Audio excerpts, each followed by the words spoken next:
Oke, sekarang kita lanjut ya, yaitu reaksi berikutnya adalah reaksi logam dengan asam kuat, tapi di sini kita pakai yang encernya ya. Jadi dan di sini asam kuat yang kita pakai yaitu HCl dan asam sulfat kayak gitu. Jadi kalau misalnya logam itu direaksikan dengan asam kuat, yaitu kita buat dalam bentuk encer, dia akan menghasilkan garam dan gas hidrogen. Oke, ini ada pengecualian. Semua logam itu larut di dalam asam kuat encer, kecuali logam yang ini, yaitu tembaga Cu, terus air raksa Hg, perak Ag, emas Au, dan platina Pt. Jadi kelima logam ini kalau misalnya kita larutkan ke dalam dia asam kuat tapi dalam bentuk encer, dia nggak bakalan larut kayak gitu. Oke, kita lanjut aja nih, kita lanjut ke contohnya ya. Ingat tadi konsepnya bahwa kalau dia logam direaksikan dengan asam kuat encer, dia akan menghasilkan garam dan gas hidrogen. Oke, nih logam aluminium dengan larutan asam klorida. Oke, logam aluminium berarti kita tulis Al dan dia dalam bentuknya solid ya. Oke, kita reaksikan dengan larutan asam klorida berarti dengan HCl. Oke, ini aqua. Kita mau buat senyawanya apa? Oke, kita di sini kan tadi katanya adalah ada gas hidrogen. Oke, itu akan selalu ada ya kalau logam direaksikan dengan asam. Sekarang kita mau tahu garamnya apa. Oke, caranya gini. Aluminium itu golongan berapa? Oke, pintar. Golongan 3 berarti dia Al3+. Terus ini kalau kita ionin, dia akan terbentuk H+ dan Cl-, ya kan? Plusnya akan ketemu dengan minnya, berarti akan terbentuk AlCl3. Oke, setelah itu baru kita setarain. Oke, berarti di sini Cl-nya ada 3, berarti ini kita kali 3 Cl-nya. Oke, di sini hanya ada berapa? Hanya ada 3. Oke, di sini hanya ada 2. Berarti ini kita kali 1,5. Oke, pecahan itu nggak ada, berarti ini semuanya kita kali 2. Berarti jadinya 2Al, ini dalam bentuk solid, ditambah dengan ini 2 dikali 3, berarti 6HCl. Oke, ini dalam bentuk aqua. Ini 2 dikali 1, dia menjadi 2AlCl3. Terus ditambah dengan 2 dikali 1,5 kan 3 ya. Berarti 3H2 dalam bentuk gas. Oke. Al itu kan logam berarti dia nggak akan terion, menjadi ini tetap 2Al. Terus ini merupakan asam kuat, berarti dia bisa terion menjadi H+. Ini aqua ditambah dengan ini Cl-nya ada 6 ya, kali koefisiennya. Berarti ini juga, oh iya, ini dalam bentuk larutan ya. Oke, di sini Al-nya berapa? Ada 2 nih. Oke, berarti ini 2Al 3+, ini berlihat nih, ini dalam bentuk aqua.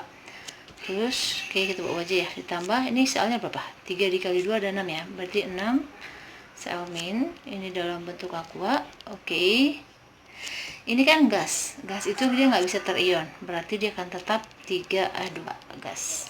Oke, berarti kalau kita tulis ada nggak yang sama? Nah, ada nya Cl.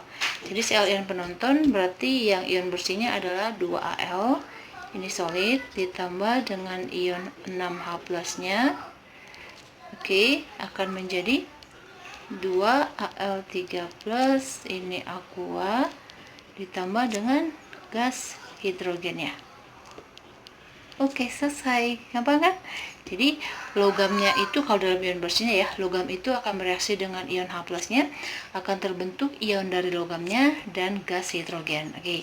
Sedangkan di sini tadi ion penontonnya itu adalah ion Cl ya. Oke. Kita lanjut soal yang kedua. Logam zinc dengan asam sulfat. Oke, zinc berarti simbolnya adalah Zn ya. Oke, ini solid. Kita reaksikan dengan asam sulfat, rumus kimianya. Oke, ini udah familiar, pasti teman-teman udah tahu. Dia menjadi ini dalam bentuk larutan. Asamnya asam kuat ya, tapi di dalam bentuk kita buat larutannya encer. Oke, sekarang kita mau tahu nih. Oke, hasil sampingannya kan ada gas hidrogen ya. Oke, kita mau tahu garamnya apa. Oke, gampang. Ingat, zinc itu dia muatannya selalu dia +2.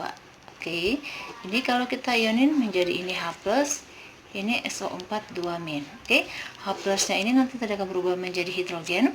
Ini ketemu dengan ini, jadinya apa? Pintar. ZnSO4. Ini dalam bentuk aqua. Oke, setelah itu kita apa? Setarain reaksinya. Ini udah setara ya, jumlahnya sudah sama. Oke, baru kita sekarang buat persamaan ionnya. Ini zinc karena dia logam dia tetap. Ini larutan dan dia merupakan elektrolit kuat, berarti dia akan terion. Ini menjadi 2H+. Oke, 2 aqua menjadi SO4 2-. Ini juga aqua. Ini kan dia elektrolit ya, berarti Zn2+ aqua ditambah SO4 2-. Ini juga aqua dan juga ada gas hidrogennya H2. Oke, ada nggak yang sama? Ada nggak ion penontonnya?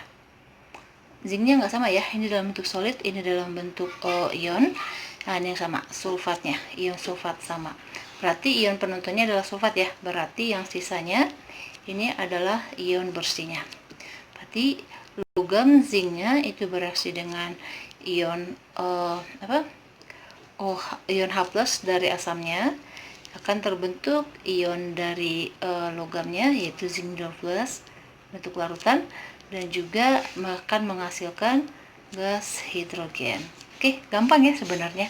Oke, walaupun ini gampang, tetapi kalau misalnya teman-teman kurang latihannya kayak gitu, teman-teman secara teori bisa, tetapi kalau dia latihan udah keburu latihan karena nggak sering latihan, teman-teman nggak bakalan bisa. Jadi supaya teman-teman gampang mengingatnya kayak gitu, teman-teman harus sering latihan, yaitu dengan cara menulis, dengan cara seperti ini, latihan banyak seperti ini. Nanti teman-teman dengan sendirinya bisa hafal, bisa mengerti, dan bisa menulis nih dengan cepat tanpa banyak mikir, udah bisa kejawab, udah tahu konsep-konsepnya bagaimana kayak gitu. Jadi kalau konsepnya ini, yaitu kalau reaksi logam dengan asam kuat yang encer, itu bakalan bisa terjadi reaksi, yaitu logamnya itu dia akan bereaksi dengan ion H+ dari asamnya, dan akan terbentuk ion dari logamnya dan akan menghasilkan gas. Nah, gas yang dihasilkan itu adalah gas hidrogen. Dan ingat ya, teman-teman harus ingat nih bahwa tidak semua logam itu bisa larut, bisa direaksikan ke dalam asam kuat, walaupun dia kuatnya ini misalnya seperti HCl sama H2SO4 ya. Ini karena dia encer, dan walaupun dia encer atau nggak pekat kayak gitu, dia belum tentu bisa larut, dan nggak bisa larut ya kalau misalnya dia logamnya itu adalah logam Cu ya, Hg, Ag, Au sama PT. Jadi ingat yang kelima ini. Jadi jangan keburu nih, karena teman-teman udah tahu bakal menghasilkan ini, dan akan menghasilkan nanti gas, bahwa itu hasilnya gitu. Enggak ya? Tetap rajin latihan belajar ya, dan jangan lupa please share dan subscribe ya, bagikan sama teman yang lainnya. Demikian dulu, terima kasih.